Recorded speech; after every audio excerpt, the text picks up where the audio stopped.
ಸಂಸದ Prajwal ರೇವಣ್ಣಗೆ show cause notice ಜಾರಿ. ಇದೀಗ ಬರ್ತಾ ಇರುವಂತಹ ಅಪ್ಡೇಟ್ ಸುದ್ದಿ ಇದು. ಪಾಸ್ಪೋರ್ಟ್ ರದ್ದಿಗೆ ಪತ್ರ ಬರೆದಿದ್ದಂತಹ ಎಸ್ಐಟಿ ಸಂಸದ ಪ್ರಜ್ವಲ್ ರೇವಣ್ಣಗೆ ಈಗ ಶೋಕಾಸ್ ನೋಟಿಸ್ ಜಾರಿ ಮಾಡಲಾಗಿದೆ. ಪ್ರಜ್ವಲ್ ರೇವಣ್ಣ ಅಶ್ಲೀಲ ವಿಡಿಯೋ ಪ್ರಕರಣಕ್ಕೆ ಸಂಬಂಧಪಟ್ಟ ಹಾಗೆ ಸಂಸದ ಪ್ರಜ್ವಲ್ ರೇವಣ್ಣಗೆ ಶೋಕಾಸ್ ನೋಟಿಸ್. ವಿದೇಶಾಂಗ ಇಲಾಖೆಯಿಂದ ಈ ನೋಟಿಸ್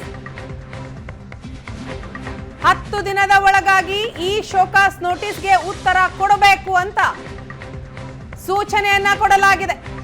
ಎಸ್ಐಟಿ ಪತ್ರದ ಬೆನ್ನಲ್ಲೇ ವಿದೇಶಾಂಗ ಇಲಾಖೆಯಿಂದ ತೆಗೆದುಕೊಳ್ಳಲಾದಂತಹ ಕ್ರಮ ಇದು.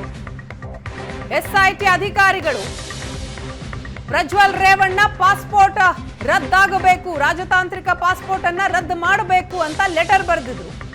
ಆ ಲೆಟರ್ನ ಬೆನ್ನಲ್ಲೇ ಈಗ ಪ್ರಜ್ವಲ್ ರೇವಣ್ಣಗೆ ಶೋಕಾಸ್ ನೋಟಿಸ್ ಜಾರಿಯಾಗಿದೆ. 10 ದಿನದ ಒಳಗಾಗಿ ಈ ನೋಟಿಸ್ಗೆ ಉತ್ತರಿಸುವಂತೆಯೂ ಕೂಡ ಸೂಚಿಸಲಾಗಿದೆ.